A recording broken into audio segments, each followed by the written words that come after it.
Hey guys, welcome back to How to Maximize. In this video, I'm going to show you how to report someone Facebook account, right? So let's go into the Facebook mobile application here. And let's say if I just find someone, let's say I will select someone account. So basically, if I just select this account, right? And here you can see on the right side, you can see the three dots, right? So just click on here.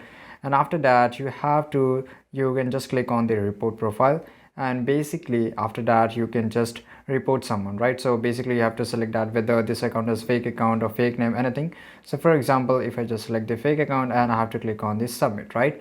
And after this submitting, it will just load for a few seconds. Okay, so you have to wait here, and here you can say thank you, we have received your report. And basically they will make the decision and they will just try to do what Facebook can do it, right? So after that you have to just click on the next here again, once again, and then you have to wait for just for a few seconds till it get load. And here you can basically, if you want to block that person, or you can just hide, and after that you can just submit to Facebook for review. It's already done. So if you want to stop it, you can just click on the undo, because I will stop it right now. Yeah, and after that you have to click on done, and this is it. So if you found this video really interesting and helpful, make sure to like this video, subscribe our channel, and see you guys in the next video.